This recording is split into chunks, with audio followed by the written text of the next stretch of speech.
ಸ್ನೇಹಿತರೆ, ಇದು ಮನಕಲುಕುವ ಘಟನೆ. ಬಹಳ ಬೇಜಾರು, ದುಃಖವನ್ನು ನೀಡುವಂಥ ಒಂದು ಕೃತ್ಯ. ಮನುಷ್ಯ ರೂಪದಲ್ಲಿ ರಾಕ್ಷಸರು ನಮ್ಮ ನಡುವೆ ಇದ್ದಾರೆ ಅನ್ನೋದಕ್ಕೆ ಇಂತಹ ಪ್ರಕರಣಗಳೇ ಸಾಕ್ಷಿ ಆಗ್ತಾ ಹೋಗ್ತವೆ. ಬಾಗಲಕೋಟೆ ಜಿಲ್ಲೆಯ ಬೆಳಗಲಿ ವ್ಯಾಪ್ತಿಯ ಹೊಲವೊಂದರಲ್ಲಿದ್ದ ಶೆಡ್ಗೆ ರಾಕ್ಷಸರು, ದುಷ್ಕರ್ಮಿಗಳು ಬೆಂಕಿಯನ್ನು ಹಚ್ಚಿದ್ದಾರೆ.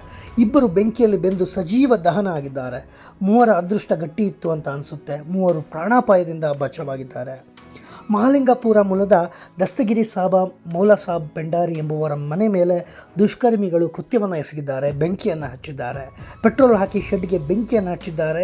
ಶೆಡ್ನಲ್ಲಿ 5 ಜನ ನಿದ್ರೆಯಲ್ಲಿದ್ದರು. ಆದರೆ ಬೆಂಕಿಯ ಕೆನ್ನಾಲಿಗೆಗೆ 2 ಮಹಿಳೆಯರು ಸುಟ್ಟು ಕರಕಲಾಗಿ ಹೋಗ್ಬಿಟ್ಟಿದ್ದಾರೆ, ಸುಟ್ಟೋಗಿದ್ದಾರೆ.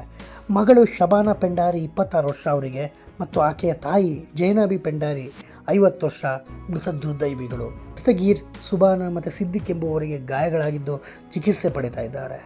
ದಸ್ತಗಿರಿ ಸಾಬ ಮೌಲಾ ಸಾಬ್ ಪೆಂಡಾರಿ ಕುಟುಂಬ 2.5 ಎಕರೆ ಹೊಲದಲ್ಲಿ ಉಳುಮೆ ಮಾಡಿಕೊಂಡಿದ್ದರು. ಆದರೆ ನಿನ್ನೆ ತಡರಾತ್ರಿ ದುಷ್ಕರ್ಮಿಗಳು ಶೆಡ್ ಮೇಲೆ ಪೆಟ್ರೋಲ್ ಸುರಿದು ಬೆಂಕಿಯನ್ನು ಹಚ್ಚಿದ್ದಾರೆ. ತಕ್ಷಣ ಎಚ್ಚೆತ್ತುಕೊಂಡ 3 ಮನೆಯಿಂದ ಓಡೋಡಿ ಹೊರಗೆ ಬಂದಿದ್ದಾರೆ. ಇನ್ನಿಬ್ಬರನ್ನು ಪಾರು ಮಾಡುವಷ್ಟರಲ್ಲಿ ಬೆಂಕಿಗೆ ಒತ್ತಿ ಉರಿದು ಅವರು ಸಾವನ್ನಪ್ಪಿದ್ದಾರೆ. ದುಷ್ಕರ್ಮಿಗಳು ಶೆಡ್ಗೆ ಪೆಟ್ರೋಲ್ ಸುರಿಯಲು 2 HP ಸಾಮರ್ಥ್ಯದ ಮೋಟರ್ ಬಳಕೆ ಮಾಡಿದ್ದಾರೆ. 100 ಲೀಟರ್ ಸಾಮರ್ಥ್ಯದ ಸಿಂಟ್ಯಾಕ್ಸ್ಗೆ ಪೆಟ್ರೋಲ್ ಹಾಕಿ ಸಿಂಪಡಿಸಿದ್ದಾರೆ.